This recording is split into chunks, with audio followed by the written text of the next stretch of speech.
비추사 주의 길 바로 걸으며 주님을 옆에 모시고 경건히 살게 하소서. 주님과 동행하면서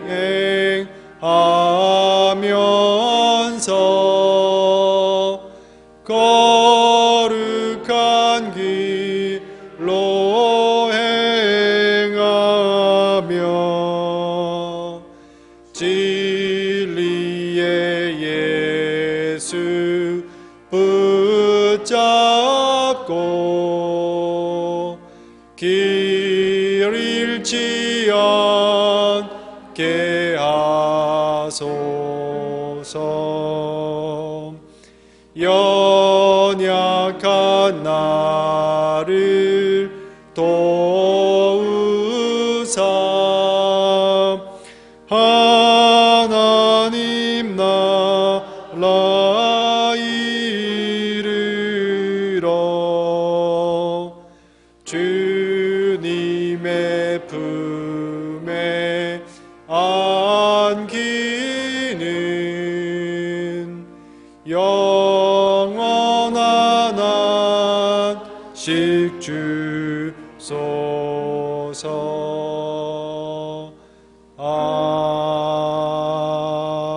아멘. 교독문 136번 성령 강림절 교독하도록 하겠습니다.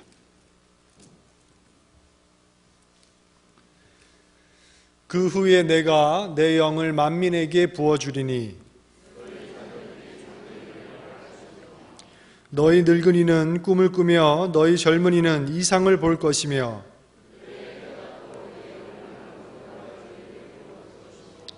내가 이적을 하늘과 땅에 베푸리니 곧 피와 불과 연기 기둥이라. 해가 어두워지고 달이 핏빛같이 변하려니와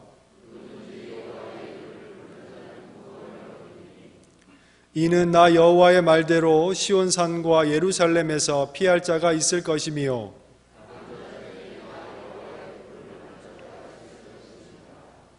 아멘. 우리 찬송가 190장 연주를 들으시면서 한 주 동안 지었던 죄를 주님 앞에 회개하는 시간을 갖도록 하겠습니다. 아버지, 주님 앞에 여러 가지로 부족한 점이 많이 있었습니다.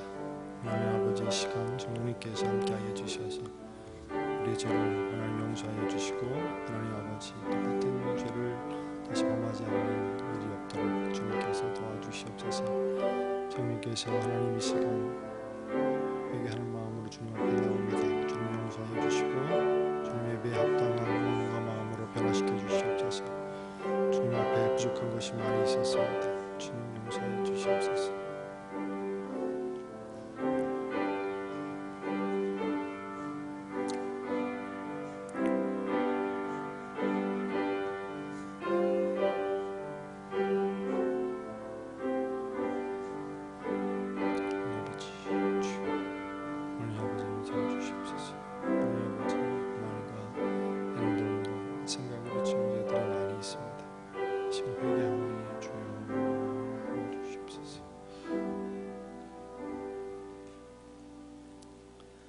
사도신경으로 신앙 고백하겠습니다. 전능하사 천지를 만드신 하나님 아버지를 내가 믿사오며 그 외아들 우리 주 예수 그리스도를 믿사오니 이는 성령으로 잉태하사 동정녀 마리아에게 나시고 본디오 빌라도에게 고난을 받으사 십자가에 못 박혀 죽으시고 장사한 지 사흘 만에 죽은 자 가운데서 다시 살아나시며 하늘에 오르사 전능하신 하나님 우편에 앉아 계시다가 저리로서 산자와 죽은 자를 심판하러 오시리라.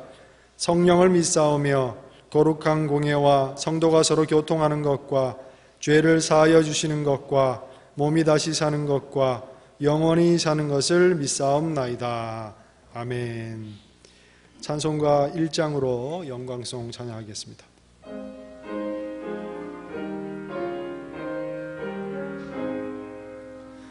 만복의 근원 하나님,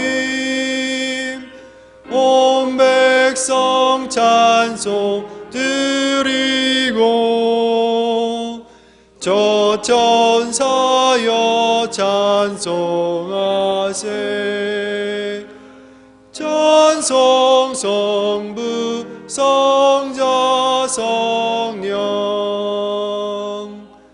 아멘. 다 자리에 앉아주시기 바랍니다. 이 시간 문희숙 권사님 나오셔서 기도 인도해 주시겠습니다.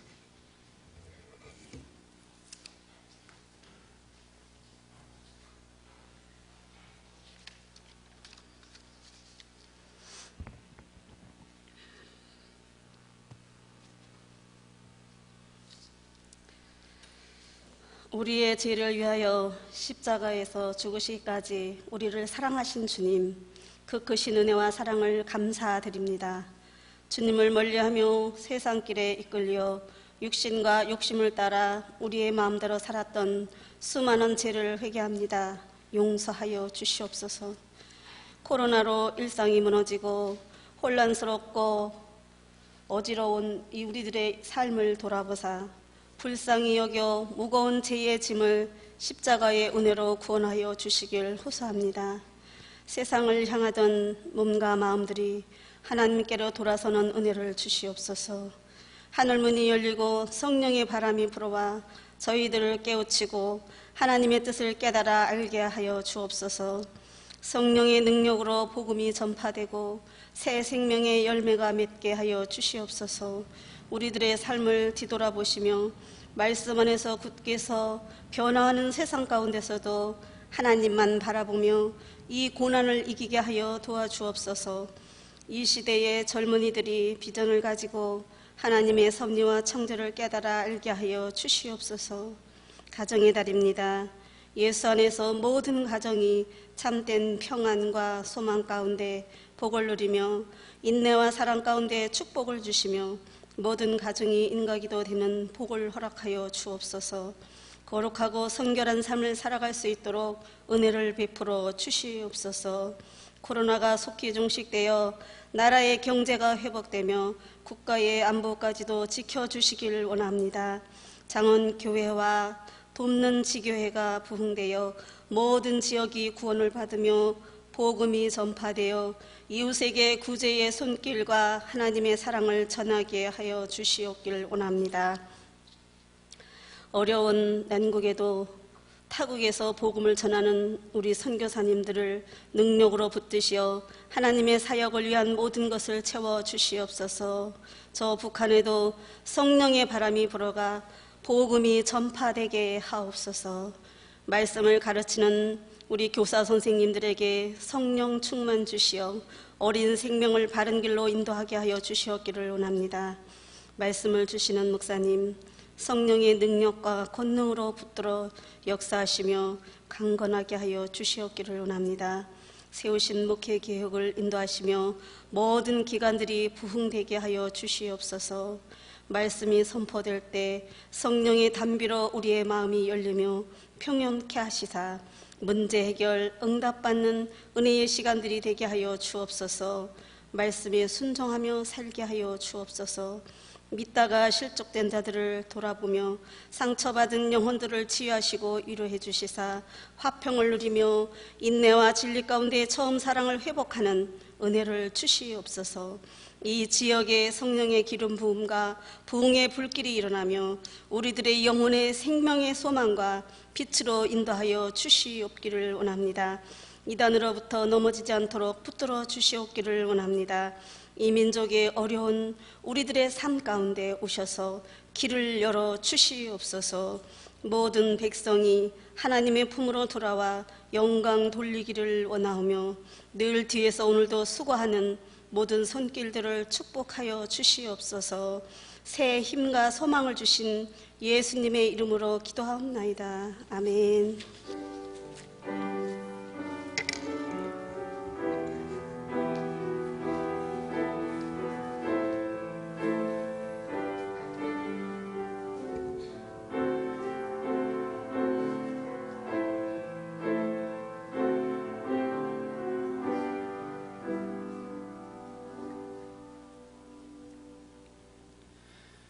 오늘 우리에게 주시는 하나님의 말씀은 에베소서 5장 15절부터 21절까지 말씀입니다.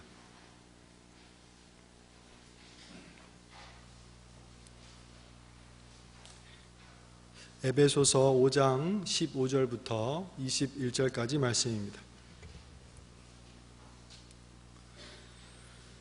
그런즉 너희가 어떻게 행할지를 자세히 주의하여 지혜 없는 자 같이 하지 말고 오직 지혜 있는 자 같이 하여 세월을 아끼라. 때가 악하니라. 그러므로 어리석은 자가 되지 말고 오직 주의 뜻이 무엇인가 이해하라. 술 취하지 말라. 이는 방탕한 것이니 오직 성령으로 충만함을 받으라.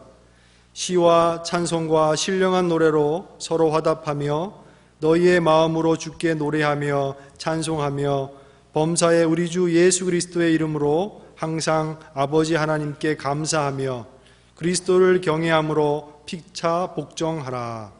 아멘. 이 시간 김광중 담임 목사님 나오셔서 당신은 성령으로 충만한 사람입니까? 라고 하는 제목으로 말씀 선포해 주시겠습니다. 네, 기도하고 말씀을 선포하겠습니다. 거룩하시고 자비로우신 여호와 하나님, 코로나19 사태 중에 힘겹게 하루하루를 살아가는 저희들, 오늘 거룩한 주일을 맞아 예배 자리에 있습니다. 특별히 이 시간에는 하나님의 말씀을 받는 시간입니다. 넘어지고 쓰러지고 또 인생의 무거운 짐 때문에 괴로워하는 인생들이 있습니까? 오늘 이 말씀을 통해서 하나님을 만나게 도와주시고 그 만남 가운데 위로부터 오는 은혜와 새 힘을 얻게 하여 주시옵소서. 이 종을 세워싸우니 마음과 생각과 입술을 주관하여 주시고 온전히 도구로 사용하여 주시옵소서. 예수님의 이름으로 기도하옵나이다. 아멘. 네, 오늘 거룩한 주일을 맞아서 이렇게 예배 자리에 있는 여러분들에게 하나님의 놀라운 사랑과 은혜와 평강이 충만하기를 주님의 이름으로 축원합니다. 여러분, 요즘 사는 것이 어떻습니까? 전 세계적으로 코로나19로 인해서 하루하루 힘겨운 삶을 살아가고 있지 않습니까? 예배를 드리면서도 마음껏 입을 열어 찬양하지 못하는 상황 가운데 있지요. 또 이렇게 마스크를 착용하니 얼마나 답답하고 불편하시겠습니까? 이러한 시대에 살아가는 저희들, 여러 가지로 힘겨움이 많을 텐데 오늘 이 예배 자리에 하나님께서 함께 하시고 말씀을 통해서 여러분들을 만나 주심으로 새로운 희망과 용기를 얻는 여러분 모두가 되어지기를 주님의 이름으로 축원합니다. 오늘은 성령 강림절 예배로 드리고 있습니다. 성령 강림이라는 것은 말 그대로 성령께서 강림했다는 겁니다. 여러분, 성령님이 누구실까요? 교회를 최근에 다니신 분들은 성령님에 대해서 잘 모를 수도 있어요. 성령이 도대체 누구야? 무엇이야? 여러분, 성령님은 어떤 분인가 하면은 하나님이 삼위가 있지요. 성부, 성자, 성령. 그래서 삼위 가운데 한 분인 성령님이신데 이분은 하나님의 영으로서 하나님 그 자체이십니다. 그러니까 오늘 성령이 강림한다는 말은 하나님 그분이 인간에게 임한다는 얘기죠. 우리 인간은 유한하고 부족합니다. 완전하지가 못합니다. 그래서 하나님에 대한 이해 역시 불완전합니다. 인간의 작은 머리로 성부, 성자, 성령님 세 위가 한 분이라는, 즉 삼위일체라는 이 개념도 사실 이해할 수가 없습니다. 오늘 이 시간에도 우리가 예배를 드리고 있지만 오늘 성령님께서 함께 하시고 또 하나님께서 함께 하시고 예수님께서 함께 하시고 이러한 어떤 인간적인 용어로 하나님을 생각한다는 것이 참으로 어렵지요. 하나님은 인간에게 늘 신비 가운데 계시는 분입니다. 이 말은 인간의 머리로 하나님을 다 이해할 수 없다는 것입니다. 그런데 분명한 것은 바로 성령님, 그 하나님이 인간에게 임했다는 겁니다.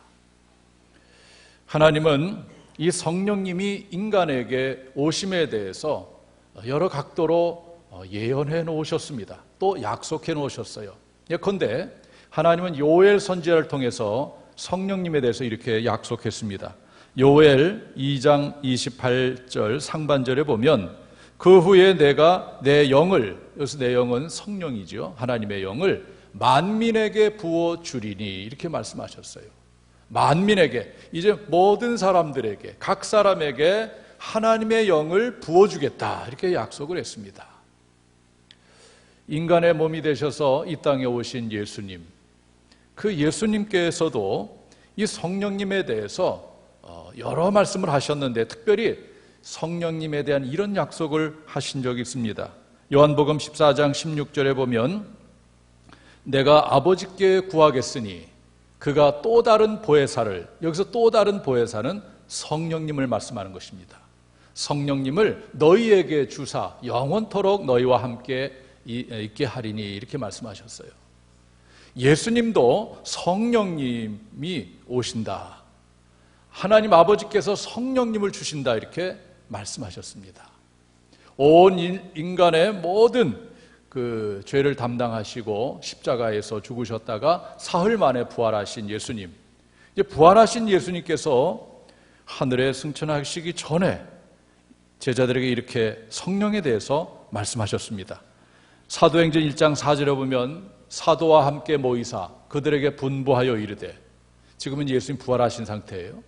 예루살렘을 떠나지 말고 내게서 들은 바 아버지께서 약속하신 것을 기다리라. 여기서 약속하신 것이 바로 성령입니다. 성령을 기다리라는 얘기예요. 성령을 받기 전에는 어떤 일도 해서는 안 된다는 것입니다.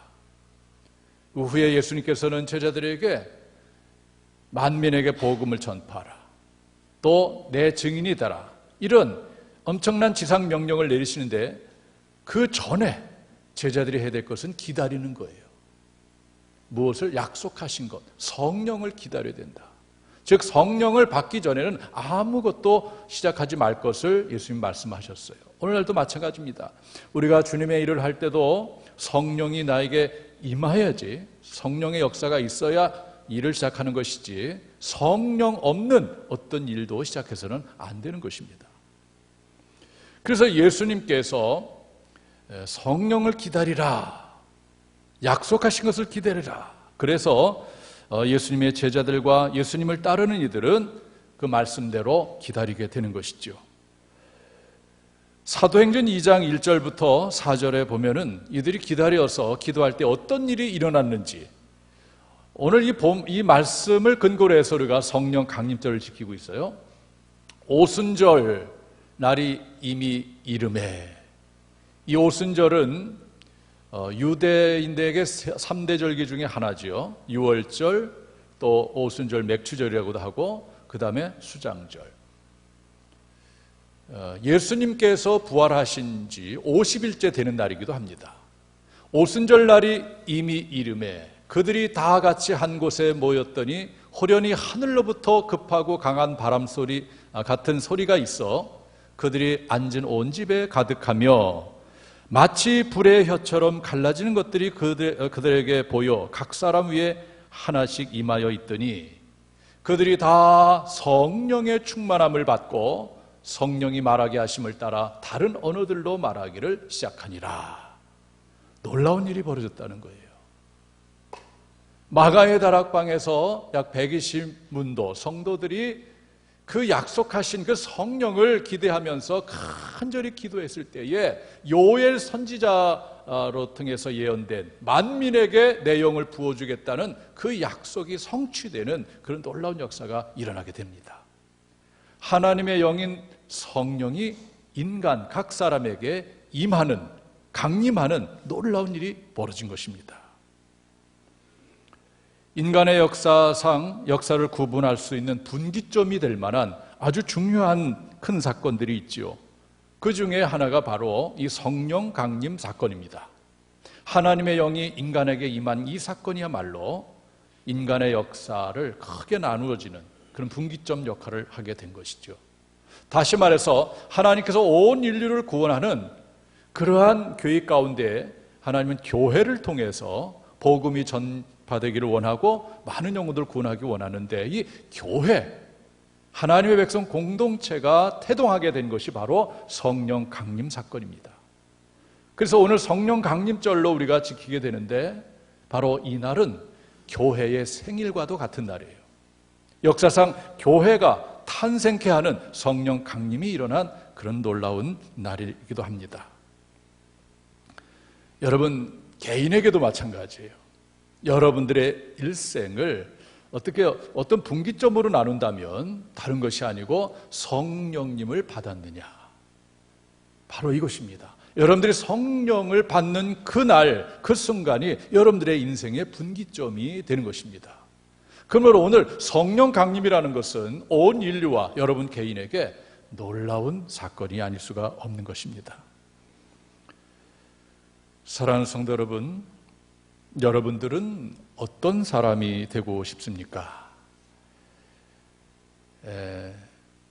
인간의 이상형이 있죠. 우리나라는 당군 신화에 보면은 우리 고조선을 건국한 이념이 있습니다.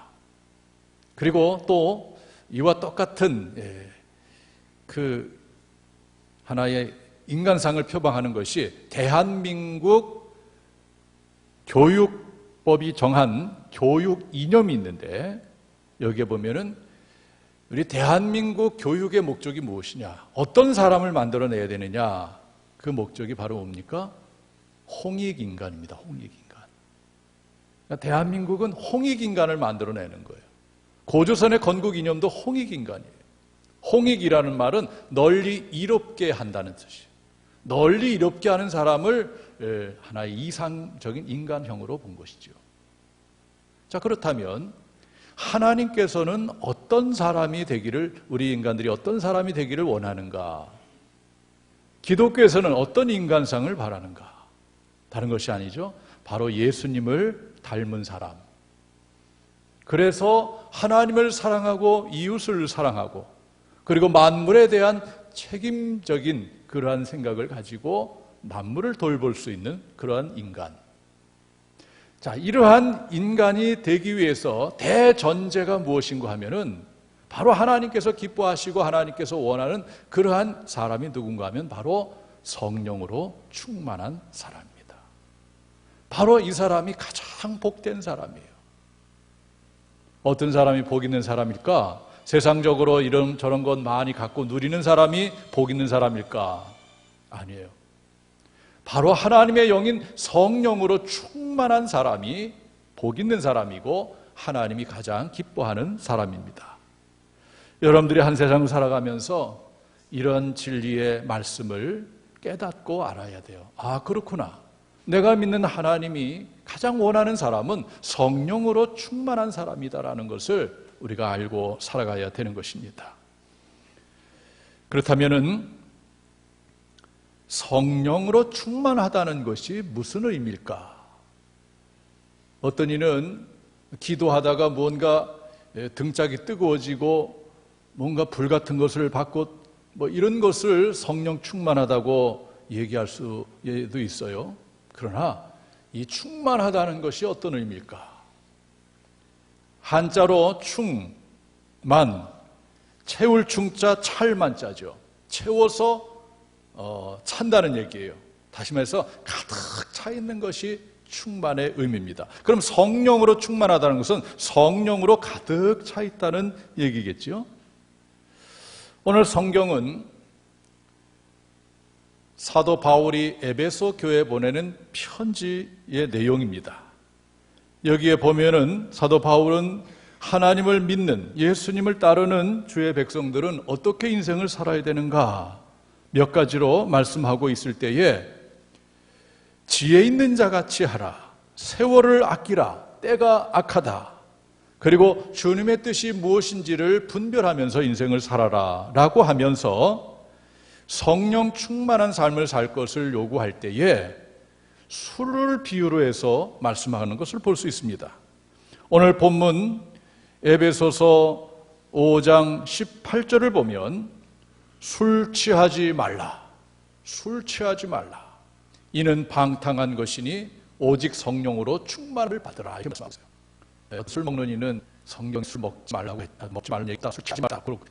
그래서 먹는 합리성을 갖고 있어요. 술 취하지 말라. 이는 방탕한 것이다. 이 술에서부터 방탕한 것이 다 나옵니다. 술 취하지 말라. 이는 방탕한 것이니 오직 성령으로 충만함을 받으라. 성령으로 충만함을 받으라는 이 말씀을 이해시키기 위해서 술 이야기를 한 거예요. 오늘 이 말씀의 본 뜻은 성령 충만에 있는 것이죠. 뭐 술 적당히 먹어라 그런 의미가 아니고 성령 충만함을 이해시키기 위해서 술 이야기를 꺼낸 거예요. 이 술이라는 것 한두 잔 먹다 보면 처음에는 사람이 술을 먹지만 나중에 술이 사람을 먹는다, 그런 얘기가 있죠. 만취, 술로 충만하게 되면 나중엔 술의 지배를 받게 됩니다. 이성을 잃게 돼요. 이렇게 무엇인가 가득 채운다는 것은 그것의 지배를 받는다는 의미예요. 성령으로 충만하다는 의미는 성령의 지배를 받는다는 의미입니다.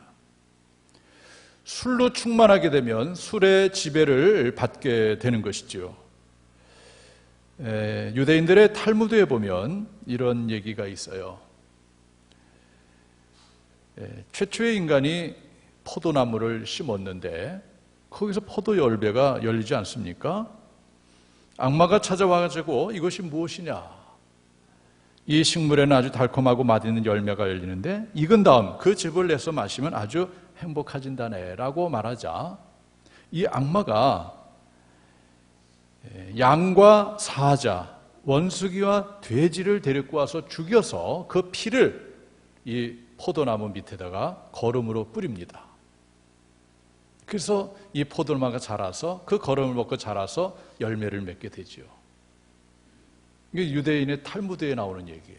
그래서 인간이 그 포도로 만든 술을 먹게 되면 처음에는 양같이 온순하고 더 마시면 사자같이 사납게 되고 더 마시면 원숭이처럼 춤을 추거나 노래를 하고 더 많이 마시게 되면 돼지처럼 토하고 뒹굴고 추하게 된다. 그런 얘기가 있어요. 술을 마시면 마실수록 나중에 돼지처럼 된다는 얘기죠. 그래서 이 술이 충만하다는 것은 술의 지배를 받는다는 거예요. 그러면 성령으로 충만하다는 것은 성령의 지배를 받는다는 것입니다. 그래서 저는 이렇게 한번 정의해 봤어요. 성령으로 충만하다는 의미는 온전히 성령의 통제와 영향력 하에 있는 상태.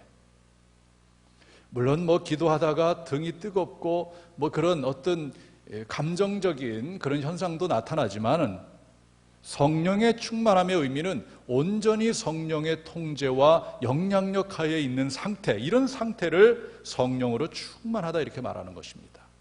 그래서 성령에 의해서 전적으로 지배를 받는 상태입니다. 이게 성령 충만한 거예요. 한국 교인들은 성령하면 머릿속에 가장 먼저 연상되는 것이 뜨거운 불, 이것이 연상이 되는 것 같아요. 그래서 마치 성령 받고 성령 충만한 것이 다 뭔가 뜨거워지는 것, 이런 걸 연상하게 되는데 엄밀한 의미에서 성령의 충만함은 내 자신이 성령에 의해서 전적으로 지배를 받는 그 상태를 의미하는 것입니다. 그래서 성령이 나를 온전히 지배하는 것, 성령 충만하다는 것은 내 자신이 세상의 그 어떤 것에 지배를 받도록 허용시키는 것이 아니고 이제는 하나님의 영인 성령의 온전한 지배를 받아서 성령님이 하고 싶어하는 대로 내 자신 모든 것을 내어주는, 허용해드리는 그런 것이 바로 성령 충만한 것입니다. 인간은 육을 가지고 있기 때문에 세상에 대한 많은 욕심이 있어요. 육신의 정욕도 있고 그리고 이생의 자랑도 있고요.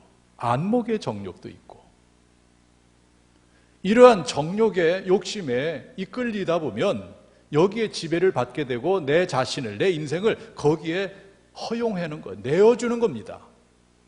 즉 그것에 지배를 받게 되는 거예요. 그래서 성경은 이렇게 말씀하고 있습니다. 갈라디아서 5장 17절 말씀 보면 육체의 소욕은 성령을 거스리고 성령은 육체를 거스리나니 이 둘이 서로 대적함으로 너희가 원하는 것을 하지 못하게 하려 함이니라. 육체의 소욕과 성령의 소욕이 있다는 거예요. 그러니까 육체가 하자는 대로 내가 끌려가면 내 인생은 망하게 되는 것이에요. 성령이 이끄는 대로 내가 성령의 지배를 받게 되면 나는 최고의 인생을 사는 거예요. 그래서 성령에 충만하다는 것은 성령의 이끌림을 받는다는 거예요. 내가 주인이 아니고 성령님이 주인이 되어서 나를 온전히 통치하고 지배하고 나를 끌고 가는 것이지요. 그래서 저는 성령에 끌려다니는 겁니다. 인도함을 받는 겁니다. 이것이 바로 성령으로 충만한 거예요. 술에 충만하면 술에 끌려가는 것이고 성령에 충만하면 성령에 끌려가는 거예요. 세상의 정욕에 충만하면 그것에 끌려가는 겁니다. 어디에 끌려갈 것이냐? 바로 성령님에게 끌려가는 것. 다른 말로 이끌림을 받는 것이죠. 이것이 바로 성령 충만한 것입니다. 이 대목에서 오늘 설교 제목으로 여러분들에게 질문을 드려볼까 합니다. 당신은 성령 충만한 사람입니까? 여러분들 이 질문에 대해서 여러분들은 어떻게 대답을 하시겠어요? 나는 과연 성령으로 충만한 사람일까? 아닐까?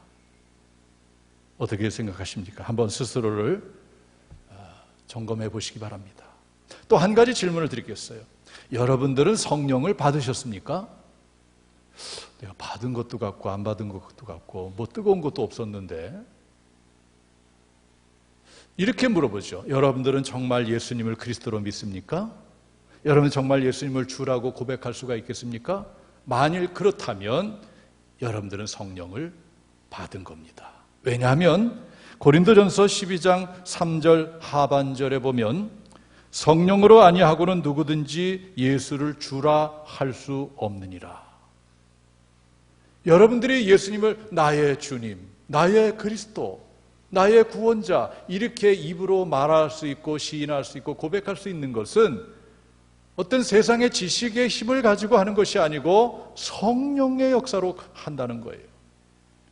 그러므로 여러분들이 정말 예수님을 구원자로 믿고 있다면, 그런 고백을 하고 사도신경을 통해서 그런 고백을 했다면 여러분들이 이미 성령께서 임하신 거예요. 믿으시기 바랍니다. 더 이상 이 부분에 대해서 나는 성령을 받았나 안 받았나 고민할 이유가 없어요. 말씀이 그렇지 않습니까? 그렇다면 여러분 이제 오늘부터 확실한 것이 있습니다. 나는 성령을 받았다. 그리고 성령님께서 내 안에 계시다. 그래서 처음 성령의 역사로 내가 예수 믿게 되는 것을 우리는 신학적인 용어로 성령 세례라고 그래요. 성령 세례. 그러니까 우리 모두는 다 성령 세례를 받았어요. 성령님이 나에게 임하셨기 때문에 내가 예수님을 그리스도로 고백할 수 있고 주를 고백할 수 있게 되었어요. 그런데 여기에서 끝나는 것이 아니에요. 오늘 성경은 우리 인간들이 예수님을 믿고 성령을 받은 우리 성도들이 성령으로 충만한 삶을 살아가기를 원하는 거예요. 성령님이 계시지만 이 성령으로 충만하여서 성령님이 온전히 주인이 되어서 나를 지배하고 나를 이끌어가기를, 그런 사람이 되기를 성경은 원하고 있는 거예요. 그러니까 성령님이 안에 있는 것하고 성령으로 충만한 것들은 다른 의미예요. 어떤 분은 성령님이 내주하시지만 세상의 것이 너무 많이 들어와 있어가지고 성령님이 주인처럼 행하지 못하는 사람이 있고, 어떤 사람은 오늘 말씀은 성령으로 충만하여서 오직 성령에 이끌리는 사람이 있는 겁니다. 오늘 성경은 바로 술에 취하지 말고 성령의 충만함을 받으라고 말씀하고 있습니다. 한 가지 여러분들에게 꼭 당부드리고 싶은 것이 있어요. 성령 세례는, 즉 예수 믿게 될 때 성령님이 나에게 임하는 것은 바로 하나님께서 택한 자에게 성령을 보내주심으로 그런 구원의 역사가 일어나게 하지만, 내 안에 들어오신 그 성령이 충만케 하는 것은 내 자신이 노력을 해야 돼요. 그냥 저절로 되는 것이 아니라는 것입니다. 여러분, 노력이라는 단어를 주목해야 될 거예요. 여러분, 신앙생활하면서 적어도 내 안에 계신 성령님이 나를 온전히 지배할 수 있는, 즉 성령으로 충만케 되는 데는 나의 노력이 필요하다는 것을 기억해야 돼요. 그래서 저는 우리가 어떻게 성령으로 충만케 할 수 있을까? 3가지 비결을 여러분들에게 말씀을 드리려고 해요. 오늘 이 설교를 잘 들으시고 여러분들은 일생을 성령으로 충만한 그런 삶을 살아가게 되기를 간절히 바라겠습니다. 자, 성령으로 충만한 사람이 되려면 첫 번째로 죄악된 것들을 비워야 합니다. 비워야 해요. 비워야 돼. 이 죄악된 것들을 비워야, 이 비움의 단계입니다. 인간이 죄악된 것들을 비울 수 있는 비결은 바로 회개를 통해서 가능한 거예요. 성경에 보면 성령 임재와 회개는 꼭 같이 다니는 것을 볼 수가 있습니다. 사도행전 2장 38절에 보면 베드로가 이르되 너희가 회개하여 각각 예수 그리스도의 이름으로 세례를 받고 죄 사함을 받으라. 그리하면 성령의 선물을 받으리니, 이렇게 말씀하고 있어요. 회개는 내 영의 집을 깨끗하게 청소하는 거예요. 온갖 더러운 죄로 물들어 있는 내 영의 집을 회개라는 걸 통해서, 즉 예수님의 십자가의 보혈을 통해서 이 죄를 다 씻어내는 것을 말합니다. 그래서 예수님의 십자가의 보혈로 인해서 나의 죄를 다 씻게 될 때에, 깨끗하게 될 때, 그때 바로 성령의 역사가 임하는 거예요.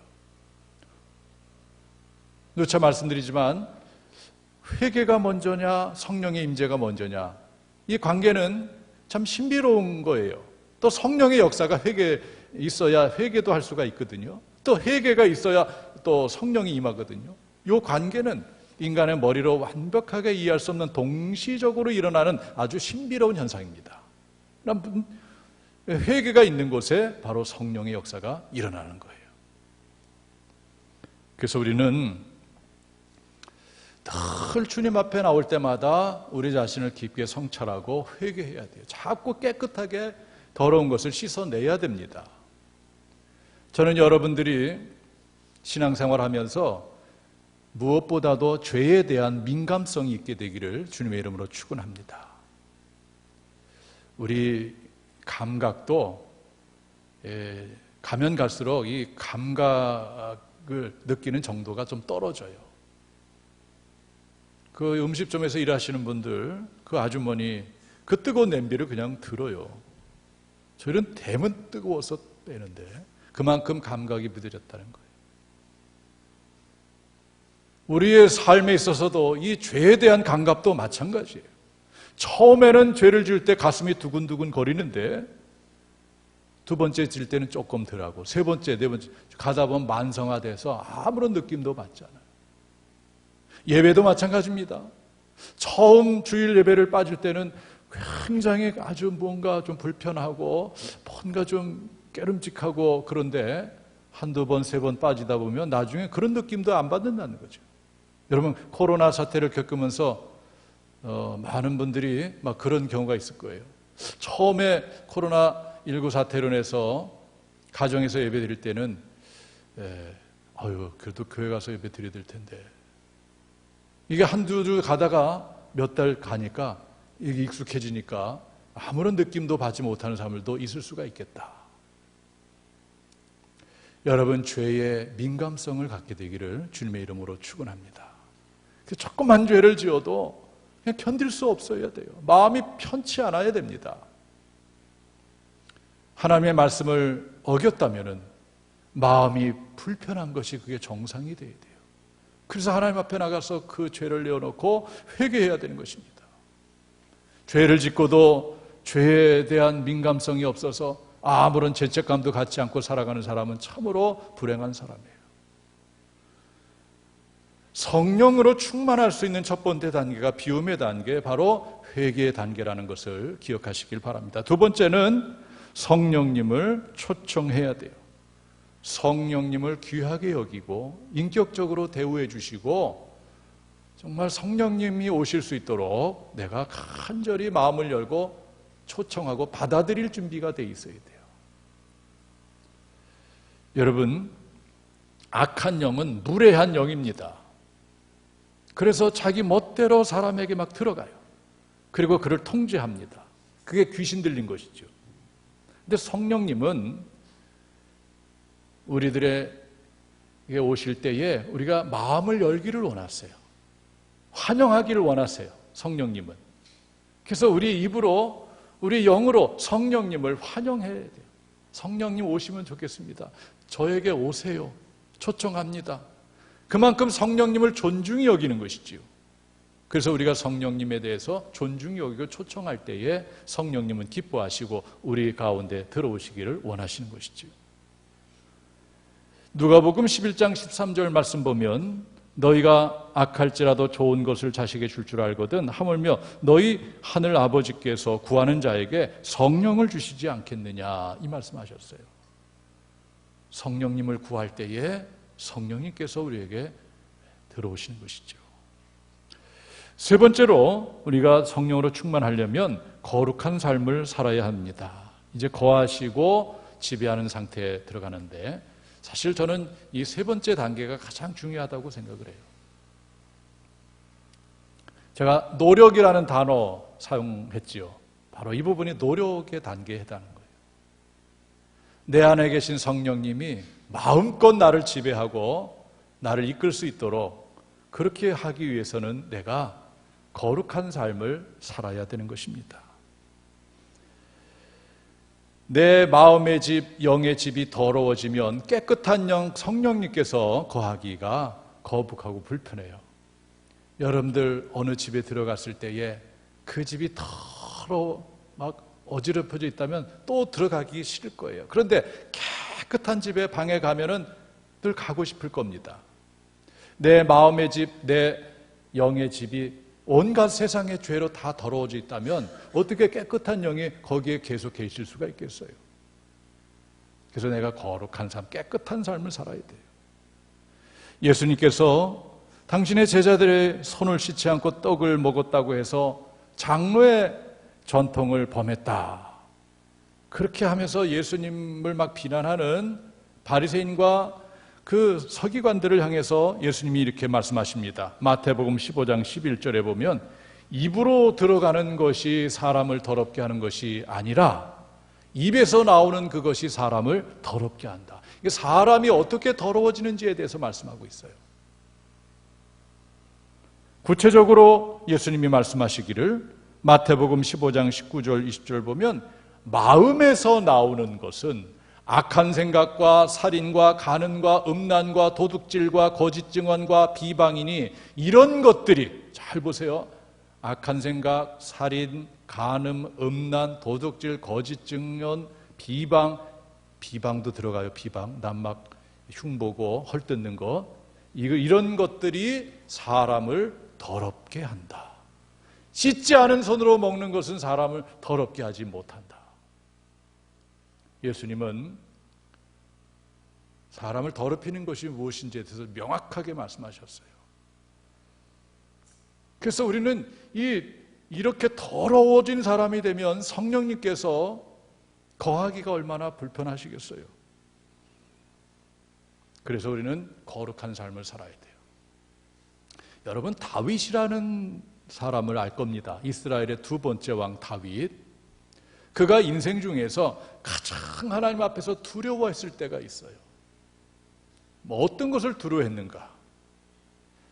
다윗이 전쟁 중에 궁궐을 거리다가 한 여인을 보고 음욕이 생겨서 그를 범하게 됩니다. 그 여자는 바로 우리가 알듯이 밧세바라는 여자예요.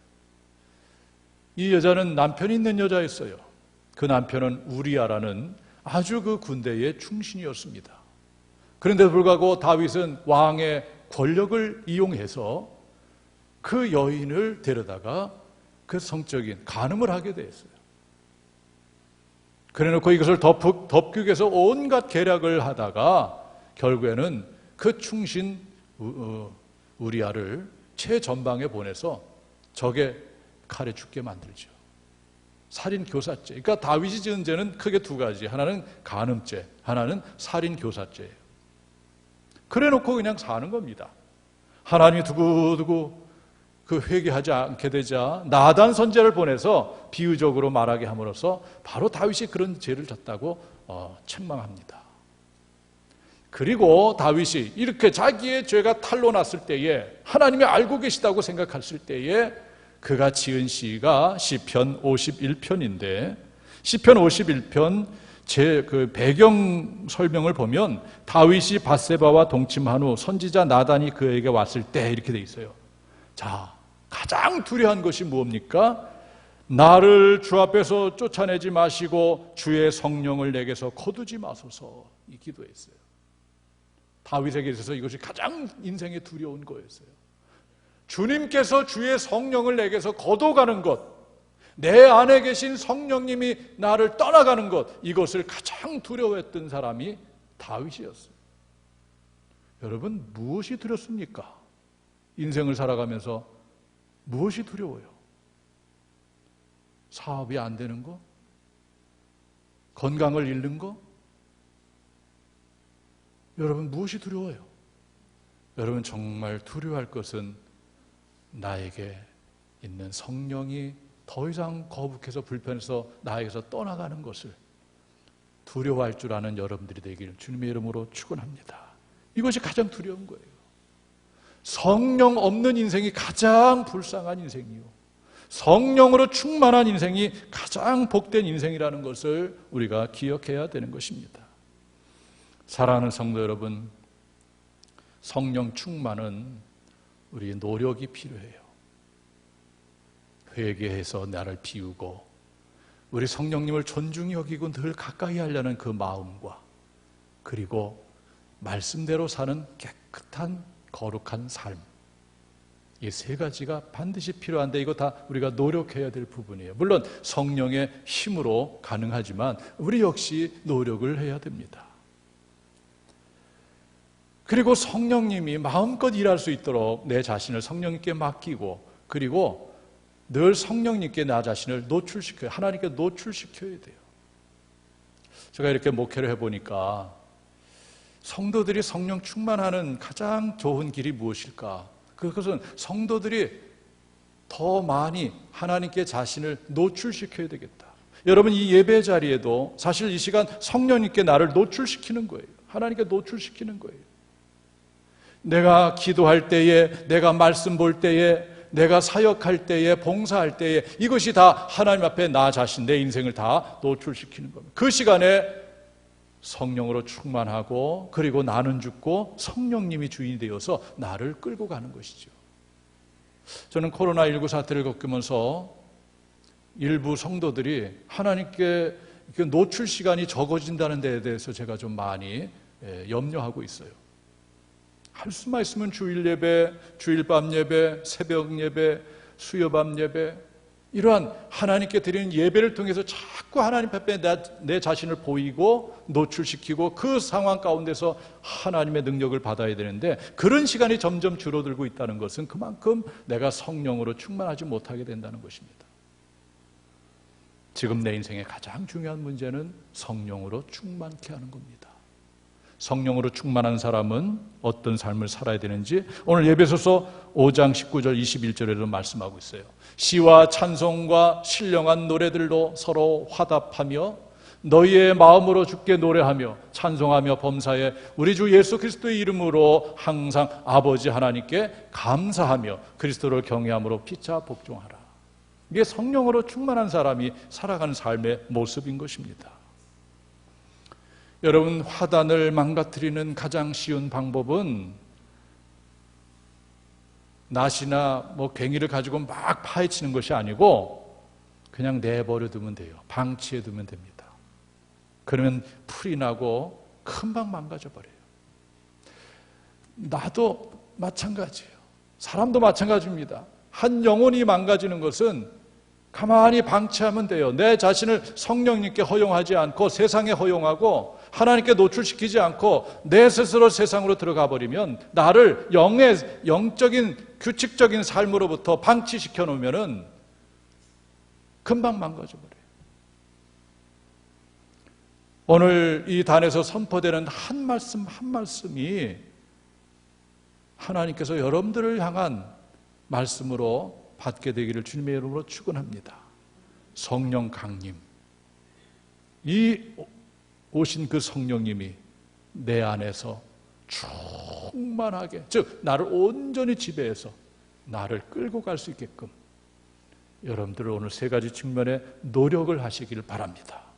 그래서 일생을 성령 충만으로 하나님의 온전한 지배를 받고 사는 최고의 인생이 되기를 주님의 이름으로 축원합니다. 기도하겠습니다.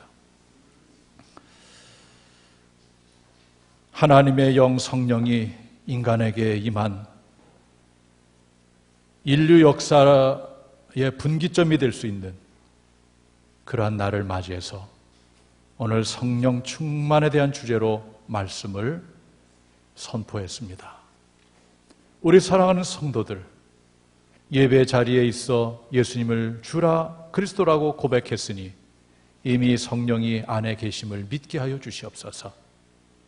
더 나아가 그 성령님께서 충만한 가운데 나를 온전히 지배하고 나를 온전히 이끌어갈 수 있도록 내가 죄된 것을 비우고 성령님을 존중히 여기고 그리고 말씀대로 깨끗한 삶을 살아가는 노력을 함으로 성령으로 충만케 하여 주시옵소서. 코로나19 사태라는 위기 가운데 저희들이 있지만은 그러나 성령으로 충만하게 된다면 이 모든 것을 극복하고 이겨낼 줄 믿습니다. 오늘 이 말씀을 가슴에 새기고 우리 모든 성도들 성령으로 충만하여 모든 것을 이기고 승리하게 하여 주시옵소서. 예수님의 이름으로 기도하옵나이다. 아멘. 우리 찬송가 188장 우리 찬송하겠습니다. 들어오실 때 헌금 못하신 분들은 나가실 때 헌금함에 주시면 되겠습니다.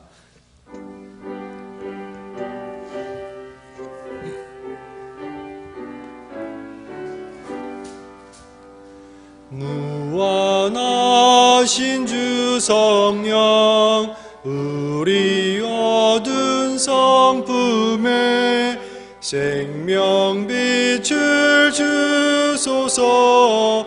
보혜사시여 우리 죄를 씻으사 피곤한 자 힘주며 잃은 양 찾으소서. 보혜사시여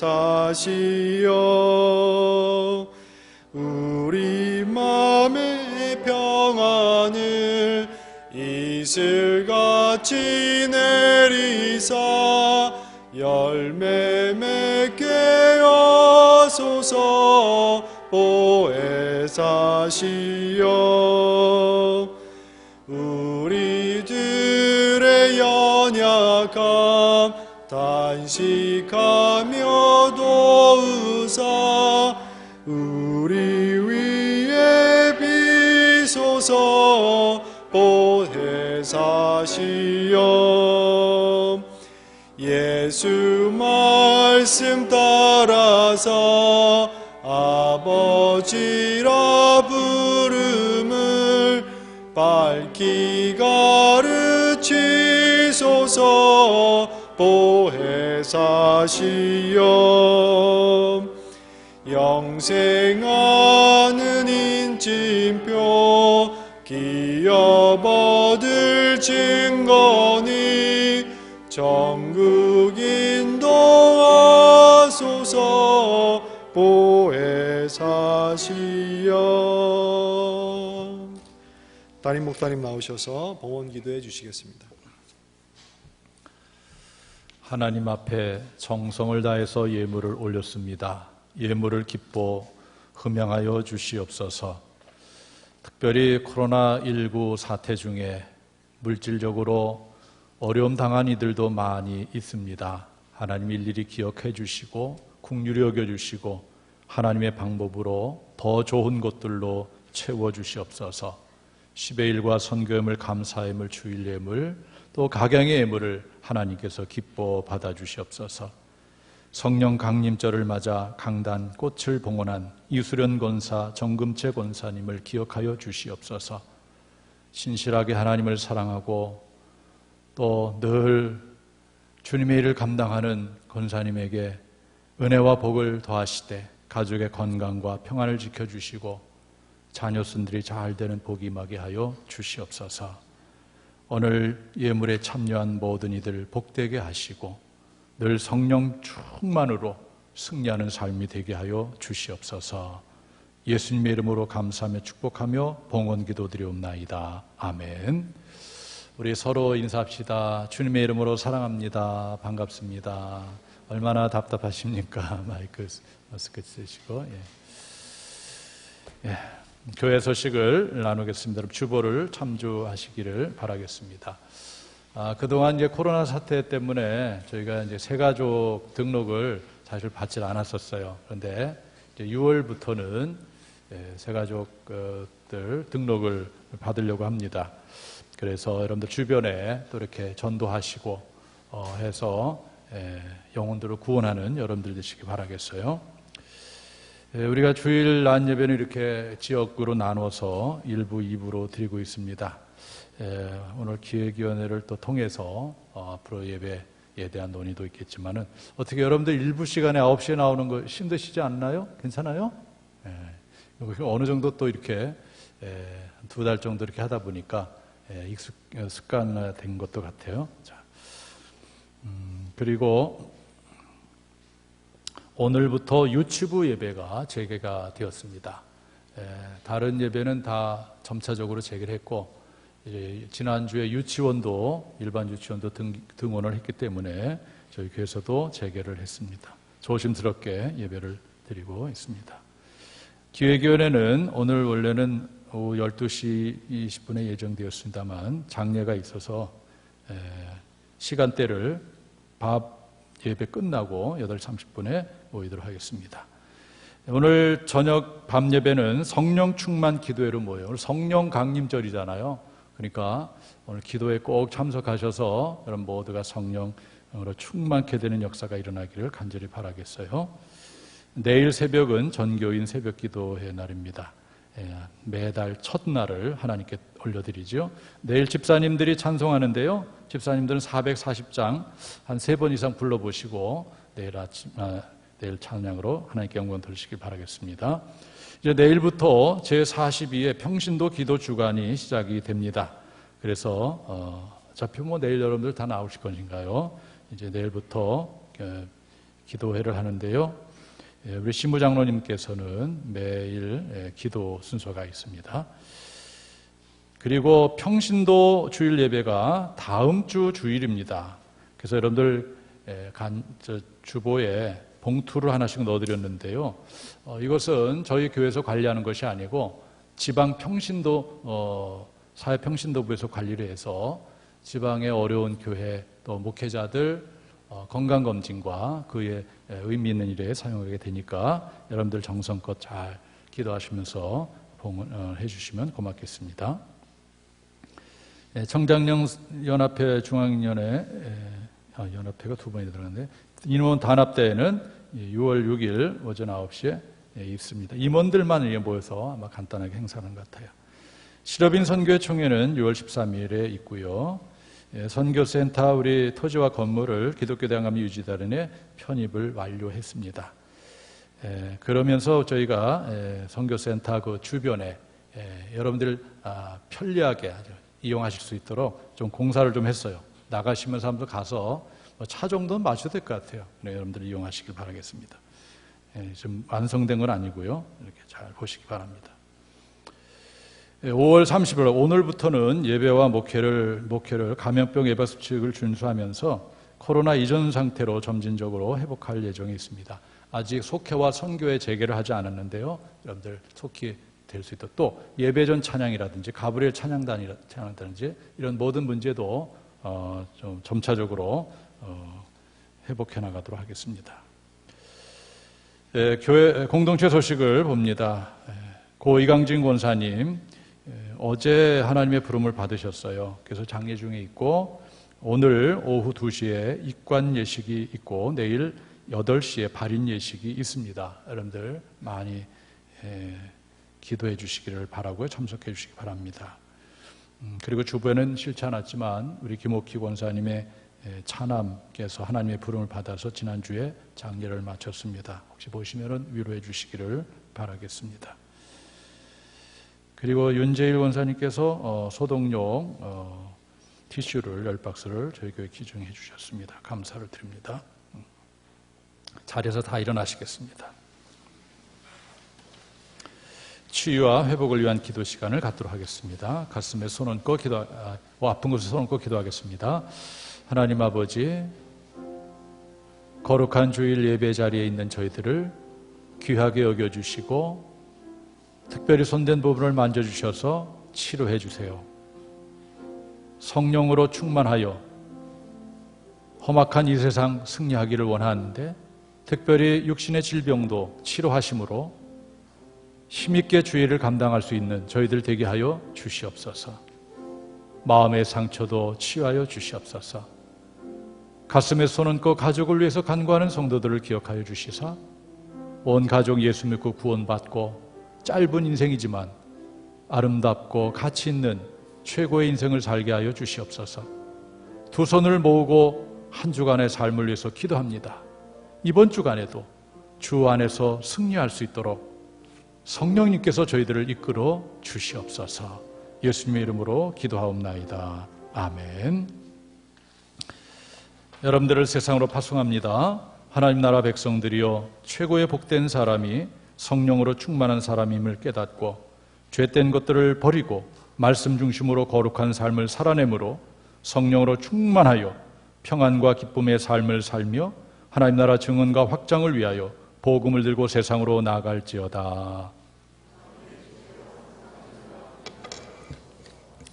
하나님의 소원을 가슴에 새기겠습니다. 시작. 하나님은 모든 사람이 구원을 받으며 진리를 아는 데 이르기를 원하시느니라. 찬송가 185장 1절을 부르시고 담임 목사님 축도해 주심으로 주일 예배를 마치도록 하겠습니다.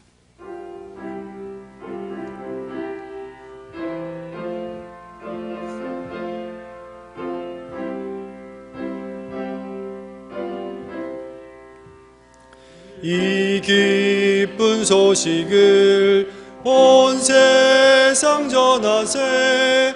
그 환난 고통을 당하는 자에게 믿는 성도들 다 전할 소식은 성령이 오셨네. 성령이 오셨네. 성령이 오셨네. 내 주님 보내신 성령이 오셨네. 이 기쁜 소식을 온 세상 전하세. 성령이 오셨네. 축도하겠습니다. 지금은 우리 주 예수 그리스도의 구속의 은혜와 하나님 아버지의 무한하고 크신 사랑하심과 성령님의 감화교통 내주 충만한 역사가 거룩한 주일을 맞아 이곳에서 하나님 앞에 예배드리며 특별히 성령 강림의 그 뜻깊은 날을 맞이해서 성령님은 우리 가운데 오셔서 우리가 죄된 것을 비우고 성령님을 존중히 초청하고 또한 거룩한 삶을 살 때에 성령으로 가득하여 우리를 지배하고 우리를 이끌고 나간다는 영적인 진리를 깨닫고 모두가 성령으로 충만한 삶을 살아 어려운 시기지만 승리하기로 소망하는 모든 성도들 머리 위와 가정 위에 일터 위에 자녀들 위에 앞으로 하고자 하는 모든 일들 위해 영원토록 함께 하옵기를 간절히 축원하옵나이다. 아멘.